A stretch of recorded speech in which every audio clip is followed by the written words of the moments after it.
Hello, everyone, and thank you for joining us today for Building Working Relationships That Actually Work, presented by Jeff Snavely and brought to you by IFMA's Corporate Facilities Council.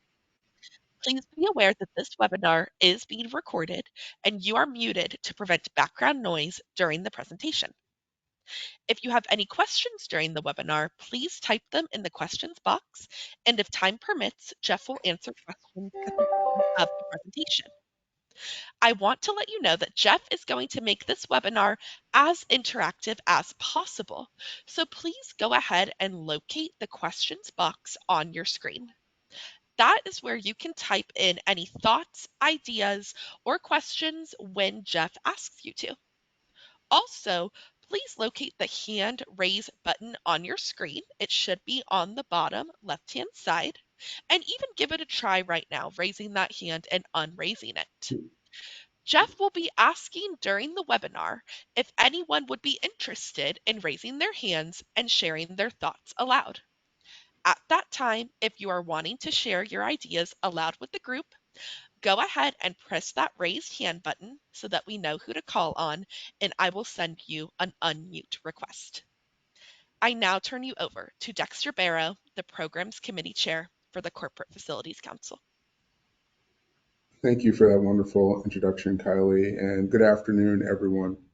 I just want to thank you for joining our CFC webinar series today. I'd also like to take a moment to thank our sponsors, Castle Systems, Tersano, and SenseFix, who help us to bring this great content to you. I'd also like to give a big shout out to Wayne Weitzel for being a champion for the CFC. And now I'd like to introduce Jeff. In the book, Start With Your Why, Simon Sinek challenges companies and individuals to discover their why. The idea is truly to understand the thing that inspires us. And for Jeff, that's a passion. It's a passion to make a positive difference in the lives of people, both personally and professionally. So they feel motivated to become their best possible version of themselves. Jeff is a well-intentioned contrarian who believes this can be done by challenging the status quo in an effort to help people and companies gain a deeper understanding of their unique needs. A constant effort is made to build these relationships with his family, friends, colleagues, peers, network partners, and customers. Jeff is a past president of the IFMA Capital Chapter, a member of the IFMA Foundation Board of Trustees, and a long list of other volunteer roles. Jeff considers himself an IFMA nerd.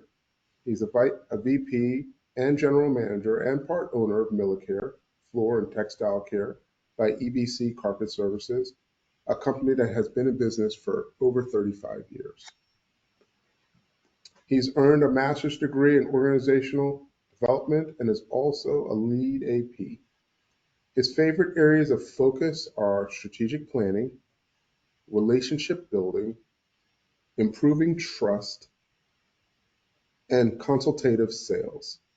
He has also published a book in 2021 called Disruptive Discovery: Uncovering the Stuff That Really Matters. Throughout his career, he can honestly say the best experiences have resulted from the privilege of helping people develop a skill, discover a solution, or achieve a level of success they didn't initially think was possible. He's always looking forward to many more of these opportunities. And I would say one of my favorite things about Jeff is that if he loves you, he shows up with an apple pie for you around the holidays. So and I've had an apple pie. So without further ado, Jeff, take it away. Thanks, Dexter. And if I really, really love you, I'll bring a pumpkin pie, but thank you for that. That's quite an introduction. And if people aren't already sick of me after that, they will be soon enough, but thank you. And look, people say this a lot, with these opportunities, and I'm going to say it, and I really mean it. This is an honor. It really is an honor to be here with everyone, and looking forward to our time together. I'll share some background on how this all came about in a minute. I'll first say that when Dexter first approached me and asked if I'd be interested in being part of this monthly webinar series, I asked the question. I asked him the question that I always ask, and that's why me. I mean, I clean floors for a living, and yeah, I guess I'm a wannabe philosopher, but I wanted to explore with him what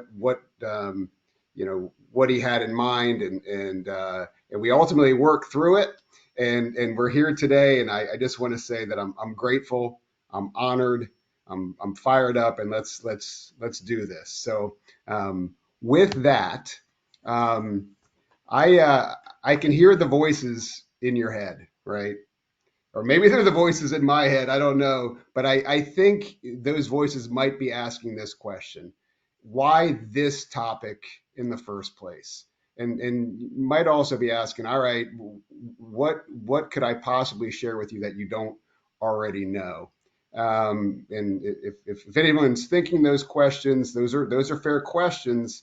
And I want to start with the first one, and that is, why this topic in the first place?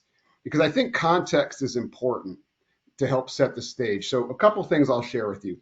First of all, as I mentioned, when Dexter and I first had this conversation, um, I aside from being honored and flattered and to have an opportunity to do this with you today, um, I really wanted to get a sense for what he had in mind, and he was good enough several years ago to allow me an opportunity to talk to his leadership team, and we talked about a lot of really interesting topics and had some great dialogue. And I think what he was envisioning was something along those lines. So that was the start of a basis for what we're doing today. Then when Kylie and I started talking about this session, she asked a very simple question, and that question was, what's the title going to be?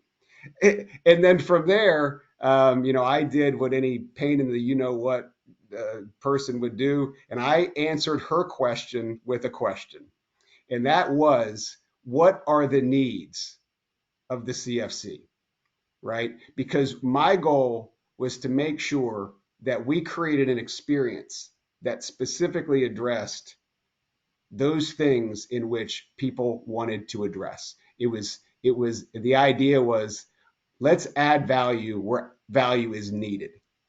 And so Kylie was good enough to have some internal conversations with this group. What are the development areas? Where are we looking for help? And as she came back to me with some of that feedback, what it became very, very clear to me, and the wheels started churning, that there was a pattern forming, that those areas in which there was a desire to learn more, gain insight, those things were really all around relationship building.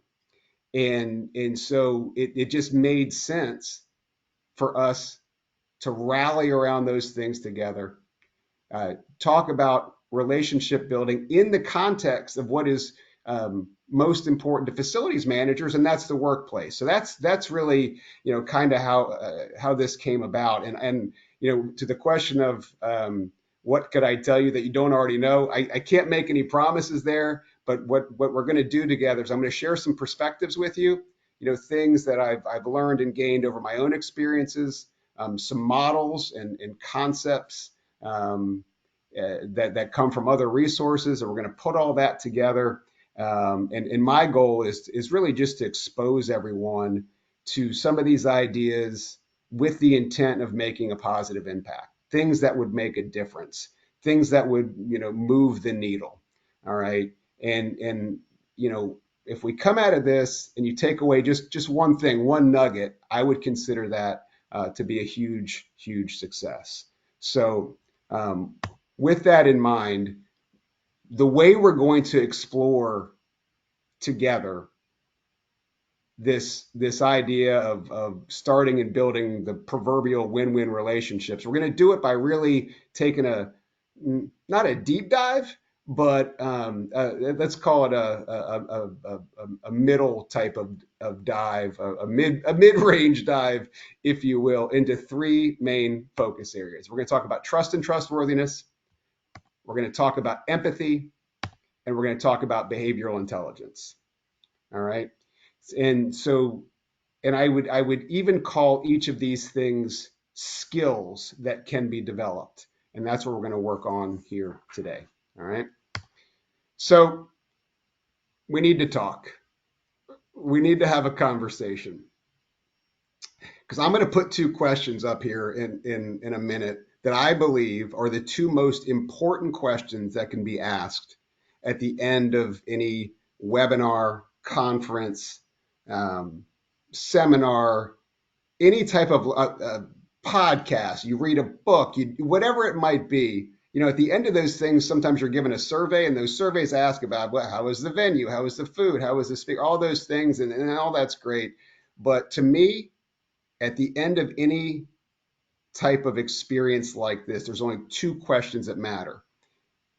They are, what did you learn, and what will you do with those learnings? Because at the end of this, if we don't have answers to both of those questions, I'm not going to say it was a waste of time, but what I'm going to say is that it was not as effective of a use of time as it could have been. All right, so that is my goal here today with you, is to make sure you learn something and then you're able to apply those learnings and put them into action. Okay, so before you click on end meeting at the end of this, it would be great if there's clarity and something tangible in terms of answers to those questions. So the way we're going to bring that to life is I want to get us all focused on a way that we can build in the way we can build in those two questions into your day-to-day workplace experiences and be able to put those learnings into action. So what I'm going to ask everyone to do, I'm going to ask you to call to mind a specific working relationship, one that you'd like to see become more effective compared to its current state, and one you're going to make a commitment right here and now to put forth the effort to help drive improvement with that relationship. Okay. It would be great as we go through this time together, if you make notes as you have these. Well, first of all, that you do identify this working relationship, but as we go forward, that you take notes. Maybe they're mental, maybe they're physical notes, but things that you'll be able to refer back to, and put these takeaways into action, and ultimately improve a working relationship in your respective workplaces. Okay, so I'm gonna challenge everyone to craft tangible action plans. So, does everybody have a specific working relationship in mind? And I'm going to say silence means consent in this particular situation. Okay, so let's first talk about mindset. And in short, mindset is everything. And if you take away nothing else, from this webinar, I can promise you that carrying the right mindset into your working relationships will make a huge difference, a positive difference in the effectiveness of those relationships. And you might say to yourself, all right, Jeff, all right, dude, what is the right mindset? And it's a great question. And I will try to make an attempt at answering that to the best of my ability. We have experiences with people every day in the workplace, in our professional lives, in our personal lives. But in the workplace, maybe it's coworkers, maybe it's members of our teams, direct reports, leadership, a whole list of people. The attitudes that we bring to those relationships to those interactions, to those encounters, those attitudes, they set the stage for how things are going to play out. Good, bad, somewhere in the middle. But let me be very, very clear about something. Mindset is a choice. And I dare say that it's one of the few relationship dynamics that are 100% within your control. We get to decide what mindset, what attitude we bring to relationships. Okay. And with that, with it being a choice, let's talk a little bit about the choices that you have, the options that you can bring to the quote unquote relationship table. The first one is a win lose, and that's where it's all about me. What you're focused on is yourself and winning, getting what you want at the expense of another person. The flip side of that is a lose win, where it's all about the other person. It's all about you. That you are willing to do whatever necessary to make sure that they get what they want, even at your own expense.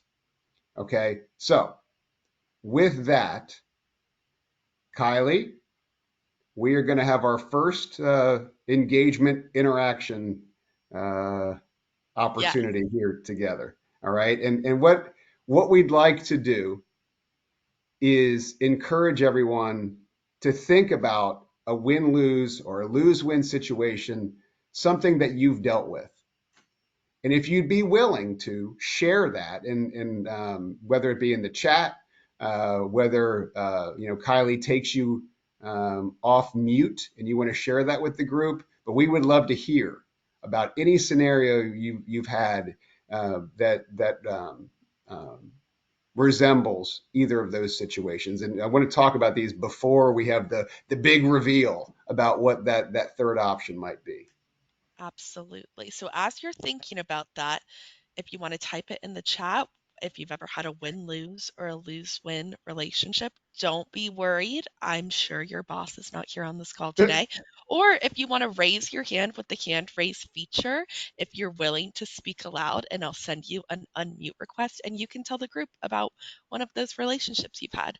As people are thinking on that, I do want to say that I love the idea, Jeff, that our mindset is a choice. It's not Mm. something that's fixed and it's not something that has to stay the same because we've been in that situation before. It's something that we get to choose every Yeah, time. it's kind of empowering to think of it that way, isn't it?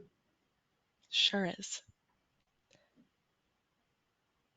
And I can't see what's going on out there. I'm basically staring at my own screen. So is there any activity, Kylie? Anyone Not chatting? yet, Anyone? but if anybody does want to raise their hand, now is the time to do so.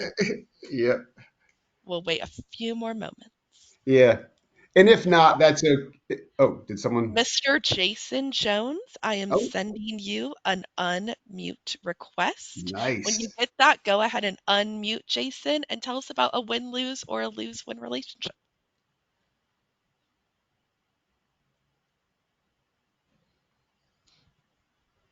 Oh no,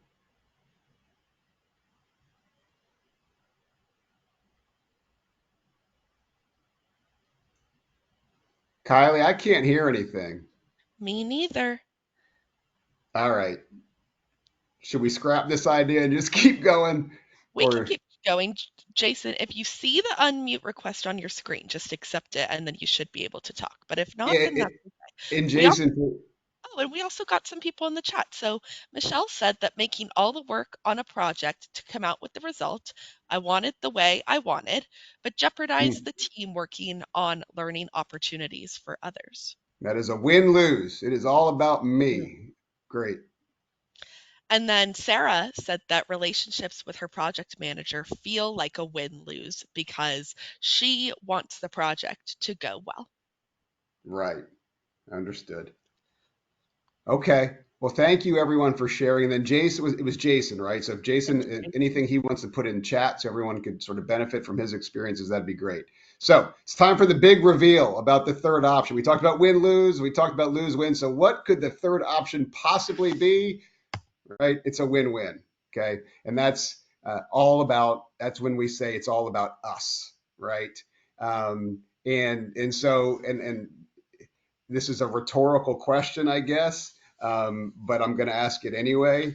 Of these three, which is the most ideal? Which is the most conducive to an effective working relationship? And I think we all know that it's win-win, right? And it's all about us.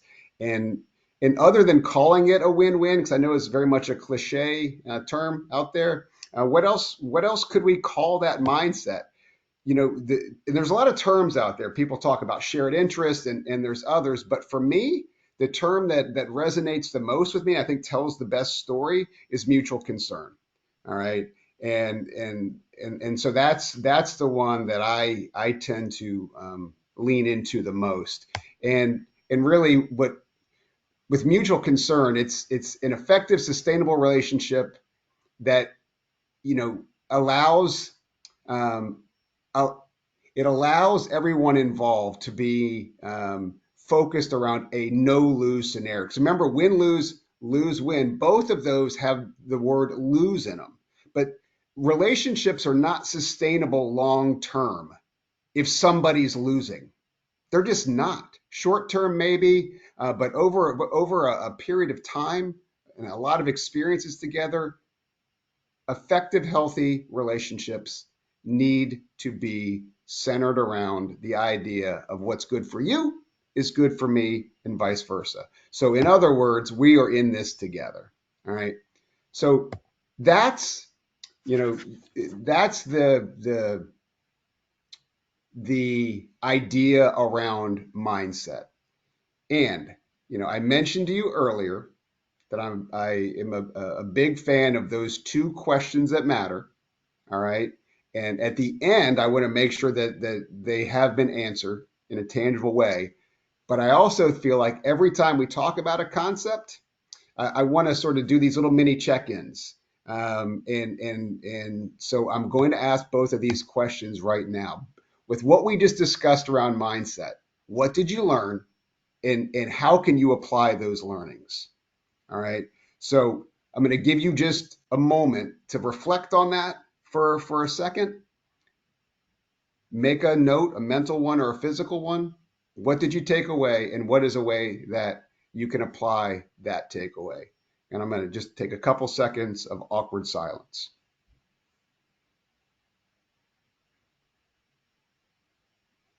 Okay.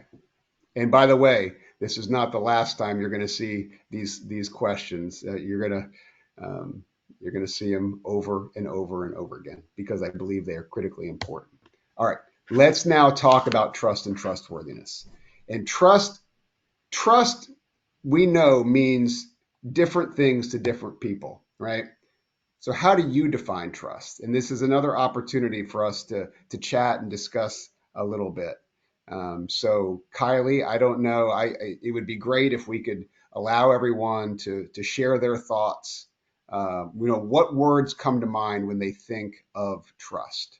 Absolutely. And we can try this again. If you want to raise your hand, I can try again to send you an unmute request and you can say out loud, how do you define trust? So if you're interested in that, go ahead and raise your hand. Or if not, go ahead and type in that questions box, how do you define trust? Ooh, Sarah already typed in the chat.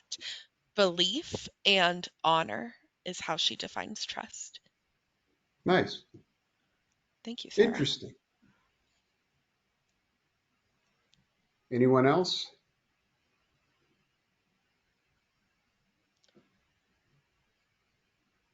We'll give it a few more moments.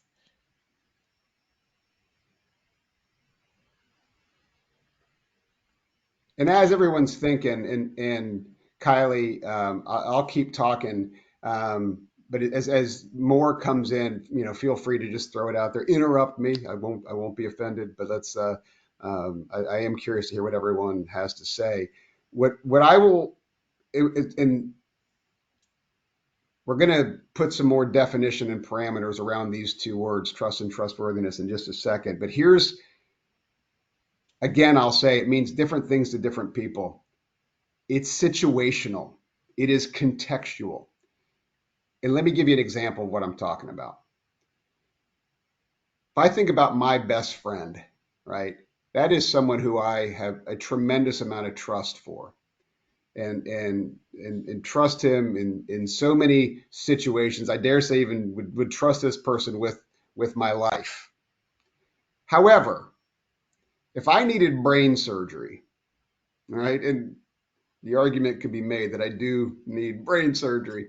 Um, if I need a brain surgery, he is not someone I would trust to perform the operation. You know why? He's not a brain surgeon.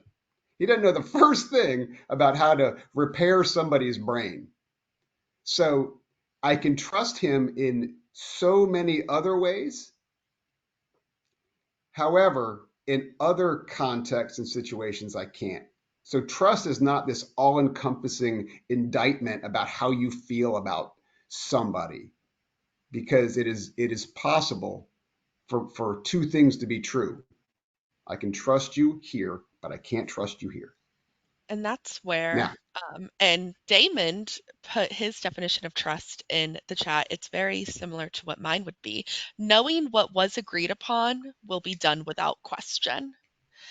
mm, And then Michelle said, yes, at work, trust is reliability on others, their sense of yep, responsibility, and the belief in their capabilities. nice, great.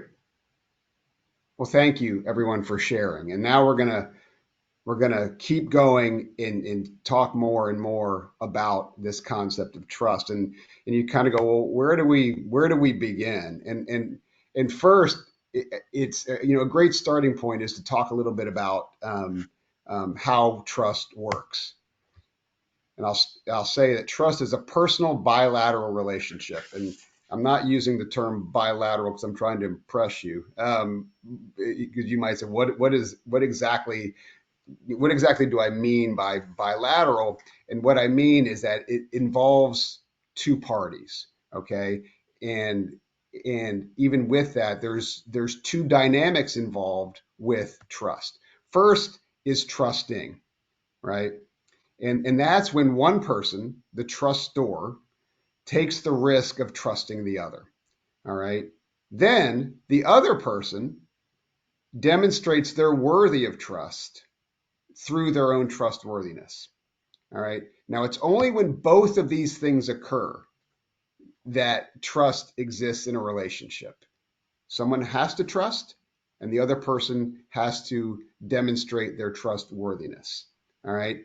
But in a real trust relationship, this goes back and forth, and you're sort of exchanging roles between trusting and being trustworthy, and um, there's that back and forth. Okay, now um, with that, to be a true partner in a working relationship, both of those things need to be happening.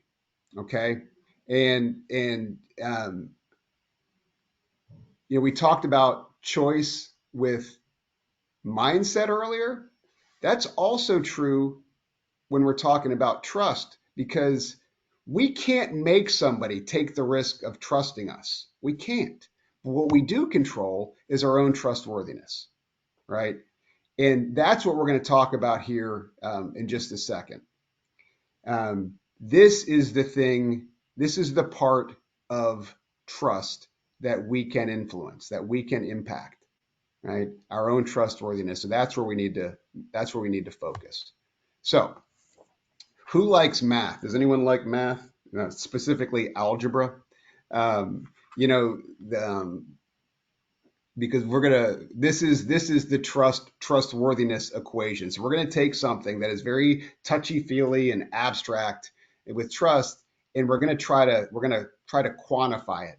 We're going to make it tangible, make it something we can actually delve into and get our arms around. And that is through this trustworthiness equation. And here's the different components of it. The T in this equation is for trustworthiness, our own trustworthiness. C is credibility. R is reliability, I is intimacy, and S is self-orientation. Now, we're going to briefly talk about each of those next.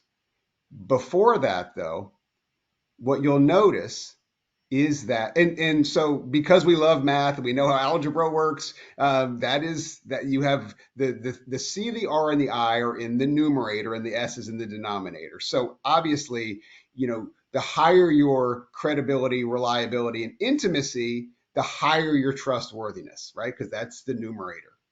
Now on S, it's sort of the reverse of that.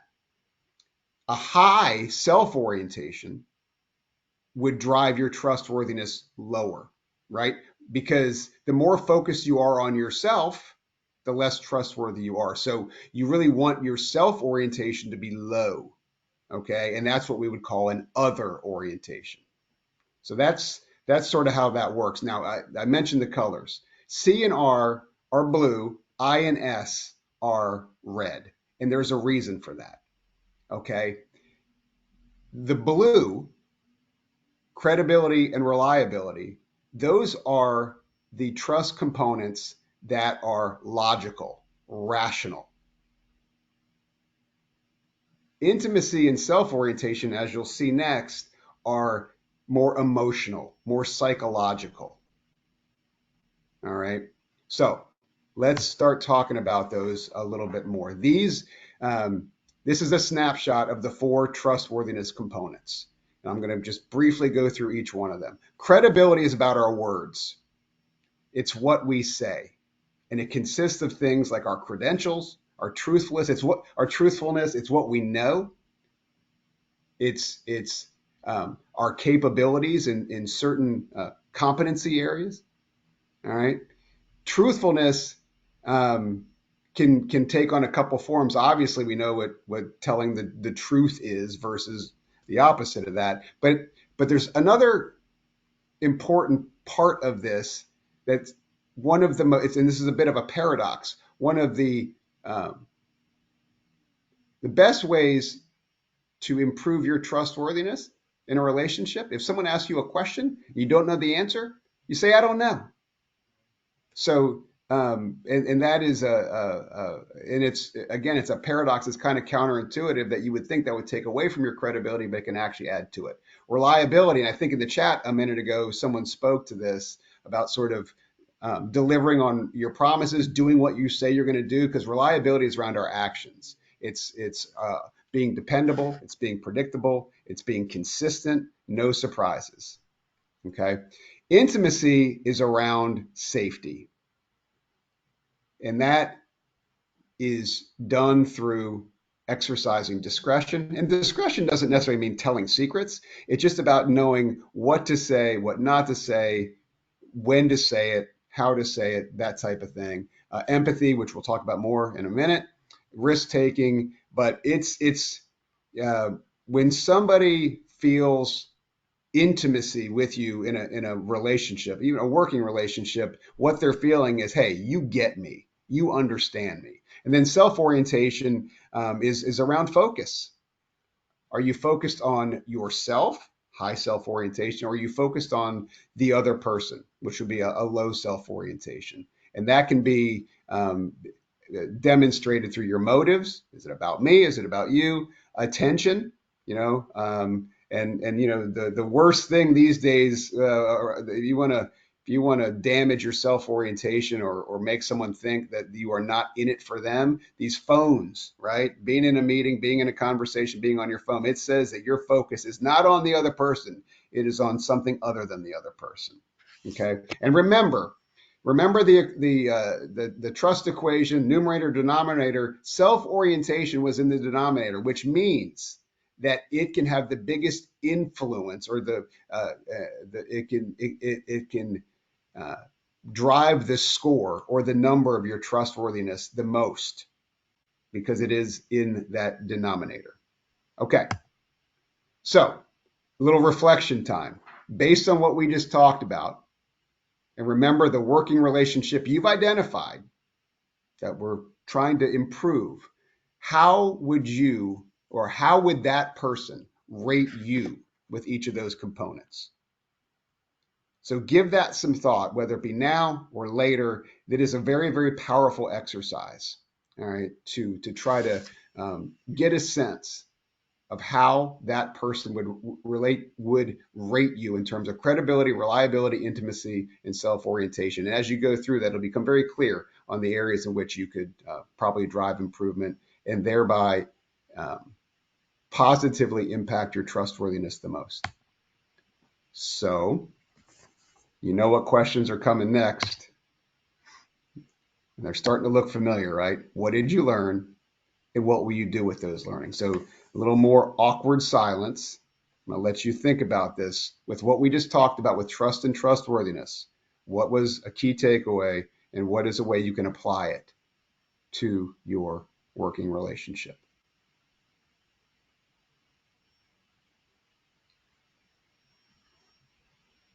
Okay, let's keep going. We're going to talk about empathy. How would you define empathy? Hold that thought, hold that thought, hold that question, because we're going to come back to it. And before we talk about empathy, I want to make an important point. And I will share with you my perspective on what empathy is, but I think it's helpful to first talk about and explore what empathy is not. And it is often confused with sympathy. Sympathy is a feeling or emotion expressing concern for someone else. It's a conscious recognition that someone else feels something, and it's often associated with unfortunate circumstances. Um, that is not empathy. Empathy, and by the way, sympathy is incredibly important with our relationships. All right. I just want to make it clear that it's often confused with empathy, and they are very, very different. So, empathy, Jeff's definition, and I probably talk about myself in the third person too much, but my definition is an awareness, underlined, italicized, an awareness of the feelings or emotions other people are experiencing. So, you know, you often hear people say empathy, it's walking in someone else's shoes. Mm, and there is some truth to that, but an important distinction there is it's not how you feel walking in their shoes. It's being aware, there's that word again, it's being aware of how they feel walking in their own shoes. Think about that for a second. No, it's not about how you would feel in that situation. It's working very hard to envision how they feel in that situation, which is difficult to do. And you could say, all right, well, I hear you. Tell me empathy is important. Maybe I need to get better at it. But how do I do that? How do I get better? And lucky you, I do have some suggestions. Here are a few of, um, based on my experiences, based on what I think I've learned, here are some specific ways that you can, in fact, increase your own empathy. Getting uncomfortable by putting yourself out there in new circles, networks, replacing statements with questions, and not doing the thing where you disguise a statement as a question, but have curiosity, right? Explore your own biases. Be aware of them first, then explore them. Work on catching any judgmental thoughts before they take hold. Welcome your differences with others instead of avoiding them, especially diversity of thought. I think diversity of thought is something we can't have enough of, something we need more of, and I dare say even something that's probably lacking in a lot of scenarios out there. And then form a habit of reminding yourself that appearances can be deceiving. Now, if you had to pick something that would be the biggest difference maker, the thing that could increase your empathy the most, it's listening. Really listening. All right. Now, group discussion time. So, Kylie, I'm going to need your help. I'm back. Which of these suggestions does anyone think are the easiest and or the most difficult? And again, type that in the chat, y'all, and I can read it out. Or if you're feeling brave and want to try it, raise your hand and I will send you an unmute request. As y'all are typing or raising your hand and thinking, for me personally, Jeff, I feel like the that low-hanging fruit for me would be Yep. the listening. I Okay. think all of us are able to really listen and and kind of switch that mindset of listening and listening. And then on the other side, I feel like the most difficult might be exploring biases, and I feel like that might be the most Hmm. difficult for a few people. I see Sarah raising your hand. Sarah, thank you for being brave. We're going to try it with you. I'm going to send you an unmute request. Oh, nice. I hope you got it, and if you did, I'm unmuted. Good afternoon. hi, Sarah. Hi. Hi. So for me, the one that seems the toughest because once you do it, it unlocks you having to do so many others, which is stretch your curiosity limit. Mm, Because it almost for me implies I might not know yeah. what's going on in this moment. And Yep. so I need to explore my biases. I Yep. need to welcome different perspective and Yep. diversity of thought. But first, I have to question myself. I feel Yep. like curiosity comes from a place of I need to know more because I might not know enough. Nice. Is that Sarah Sims? Yes, sir, it is. I can't see you, but I know the voice. I know the voice. So thank you for sharing that. And you're right. We were talking about with credibility earlier in in our own trustworthiness. Like people, we feel like people expect us to know the answers, right? And it becomes sort of counterintuitive to think like because curiosity, sort of by definition, says, "Hey, I don't know something. I want to learn more about that." But so it can actually improve your credibility by saying, I don't know. And that vulnerability can help improve your own empathy because it makes people feel safe with you. So that's really great. Thanks, Sarah. I, I love that. I always tell people if I don't know, then I'll find the answer for you. But I Yep. sometimes you can't be afraid to just say I don't know.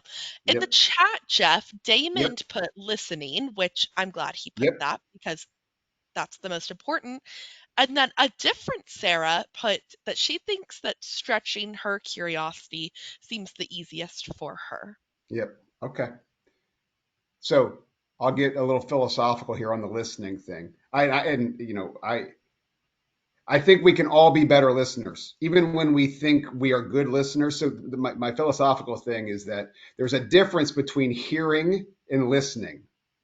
Okay, hearing is physiological. It's noise goes into your ear and into your brain, and you actually hear it. Listening is psychological. It's taking what goes into your brain and processing it and digesting it, and then trying to determine what to do with that. So, as good as any of us think we, and myself included, I think I'm a decent listener, but I know I can always get better, and I strive to do that every day. So, thank you for sharing, everyone. Um, Time for me to beat the dead horse. You know what's coming. What did you learn, and what will you do with those learnings? So, you're seeing a theme at this point, right? But I would encourage everyone, especially with those suggestions we just spent some time on, or how to increase or improve your empathy. What did you learn, and how will you apply those? So even if you pick one or two of those things, make a note, mental or physical, about how you're going to apply that to your working relationship. Okay. Now, time to talk about behavioral intelligence. Everyone's heard of emotional intelligence, right? And behavioral intelligence takes what we know about EQ, right, and goes a step or maybe many steps further. And we're not going to do a deep dive into this at all. It is fascinating, by the way. I'm a I'm a bit of a nerd with this type of thing, but I just want to give you some exposure to this concept and sort of explain how it works, and then get some ideas around, how do you apply that into the relationship you've identified. So a few things to keep in mind. We just talked about empathy. We've talked about sort of awareness in general, but emotional awareness does not equal outward behavior, and that's what behavioral intelligence is all about. It's actions and behaviors, and people can't notice your emotional awareness. What they notice and respond to is your behaviors. And that's what has the greatest impact on personal effectiveness. And in this behavioral EQ model, there's two dimensions: emotional intelligence, right, and behavioral intelligence. And we'll get to those. So, who is ready for a neuroscience lesson? Anyone? Can you virtually raising your hands out there? Um, Anyone? Bueller? I'm no neuroscience. Remember, I clean floors for a living. So to say I'm no scientist is an understatement. But I can share a few basics around how our brains work, and it starts to put this behavioral intelligence idea into context. Okay, the amygdala is part of the primitive brain. You can see it right there in green. All right. People talk about reptile brain or alligator brain. That's the amygdala. All right. And it interprets events and creates an immediate emotional reaction. This is interesting. How long does it take for the amygdala to recover from one of those emotional reactions? You might be surprised by this. It's 15 to 20 minutes. Doesn't feel like it. Sometimes it feels like it happens and you've moved on, but it's still lingering there. There's still a reaction going on inside of our brains once they've been triggered. Okay. And speaking of triggers, I want to apply what we just talked about to the workplace. So let's talk about some of those amygdala triggers that you might experience day in, day out in your office, in your place of work, in your organization, in your company, within your teams. All right. Lack of respect, unfair treatment, underappreciated, not heard, unrealistic deadline. So I will ask you, do any of these sound familiar? And yes, that's another rhetorical question. I would imagine everyone in our group here would say that they have experienced or observed or seen or heard about any and all of these every day in the workplace. So let's put some definitions around those two dimensions we talked about.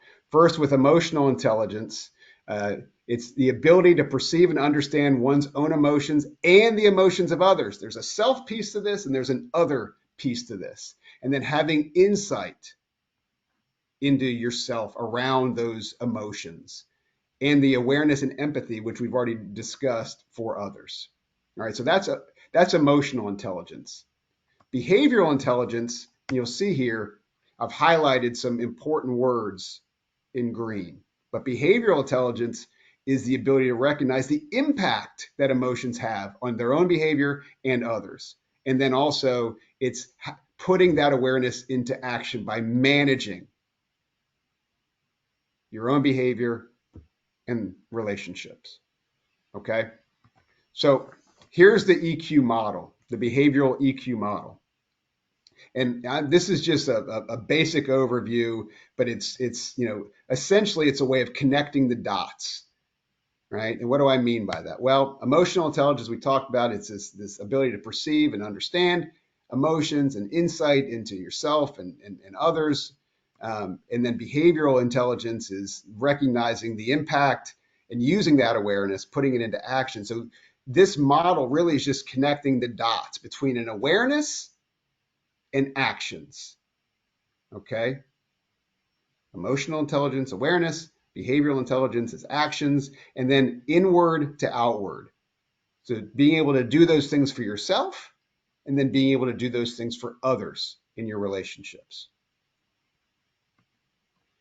Now, this is a more in-depth summary of the model, and it's a lot. Look, there's a lot going on here, and you can sort of see how this model looks, and there's some really important words and terms in there, and we're not going to spend a lot of time on this. I just wanted you to sort of see it, but I will ask if anything jumps out at anyone. Is there, and you can throw this in the chat, and Kylie, if you see anything, let me know. But does any of all these ideas, um, all these words on the screen within this model, does anything jump out at anyone? I'll give you just kind of a second to absorb this a little bit.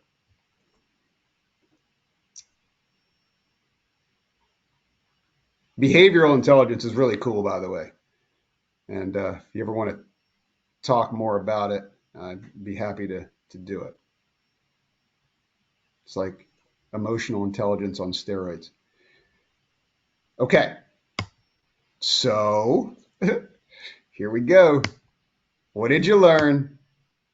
And what will you do with those learnings around behavioral intelligence? Think of something that you took away and how will you apply it?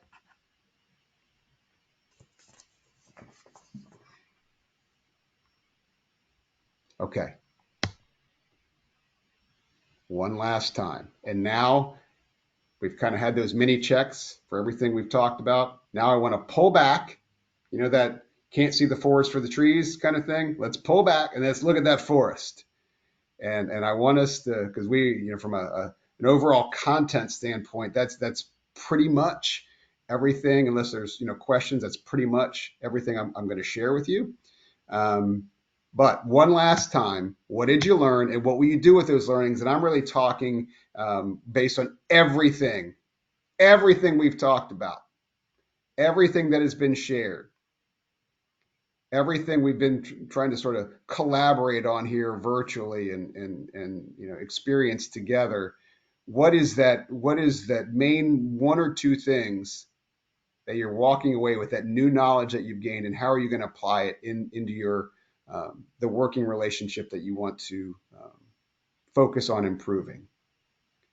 And I will ask, and this will be really our, other than questions at the end, this will be our last opportunity, Kylie, for anyone to share, chat, or unmuting the microphone. I'd love to hear. Selfishly, I would love to hear something tangible that has been gained from this time and how it will get applied. So is anyone brave enough? Is anyone daring enough to share with the group their answers to these two questions that matter?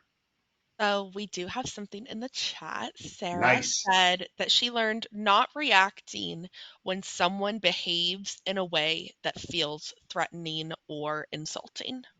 Nice. That is stoicism. Awareness without reacting.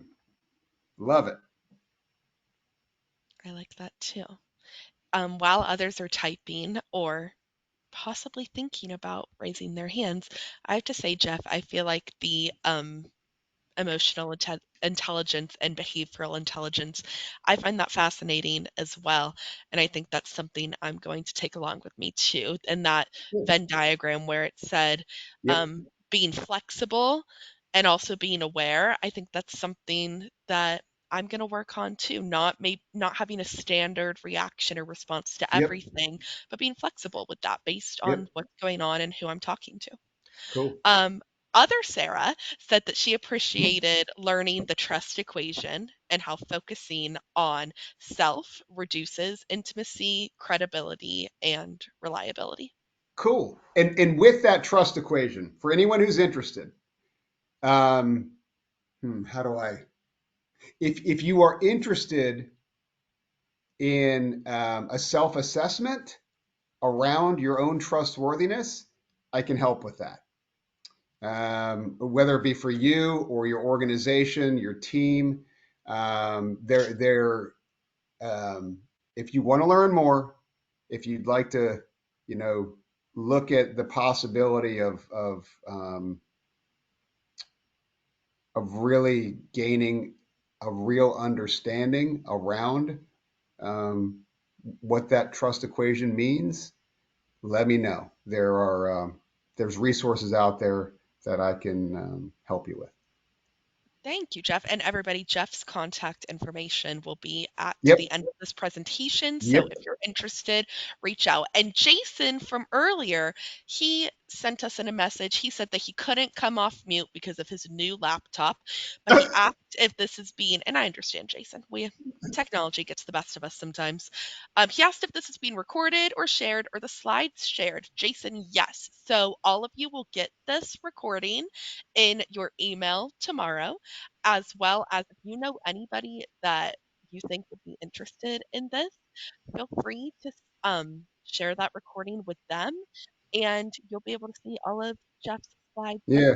that recording. Yeah. And And I'll just kind of, unless there's questions, this last, you guys, I ask a lot of questions, right? But this is one of my, other than why, this is one of my favorite questions to ask at the end of something like this. That's, are you ready? And really, are you ready is a call to action. It's action oriented. It's in 3 words. What it's really saying is, after all that, are you going to do something, right? It's now what? And so that is my challenge to everyone. Spend an hour. It would be very rewarding and meaningful to me to think that it was an hour well spent.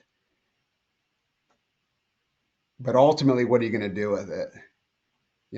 And if action does happen as a result of this, I would call this webinar a success. And so that's what I want to encourage everyone to do, is to translate knowledge into activity. And if you, in my email address is here. If you want to get connected on LinkedIn, feel free to do that. But I would love to keep the conversation. I love talking about this stuff. Yeah, I love talking about cleaning floors, no doubt. But these are areas of passion for me, and I would love nothing more than to talk with you about application and answer any questions you might have about integrating some of this stuff into your relationships and your organization. So bring it on. And even then, Jeff, as you said that, Damon typed in the chat that he is ready to put into action the information he received from you today. So thank you, Cool. Jeff, for a great presentation. And Dexter, if you're ready to close us out. Hey, Dexter, while you're getting yourself on, tomorrow is World FM Day, right? So for all you FMs out there, happy World FM Day, one day early. Jeff, I'd like to thank you for this great content. I don't think there's one time that I listen to your content that I don't realize that this is a continuous work, right? And as we evolve and try to be the best FMs out there that we can be, I think this was just a great, great, great webinar, just showing us how we can sharpen our skills, right? And so I hope a lot of folks take advantage of this information, reach out to Jeff. And once again, if you need to take another look at what we saw today, all of this information will be coming to you tomorrow. Everyone who's registered for the program today. I'd also like to take a few minutes to highlight that our Latin webinar series is on May 21st at 10 a.m.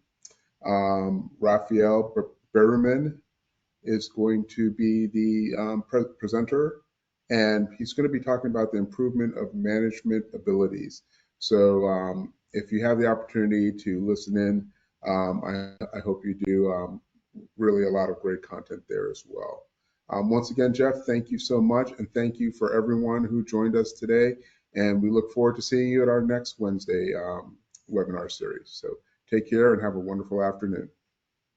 Thanks, everybody. And thank you, Dexter. You're welcome. And Kylie. Thank you, everybody.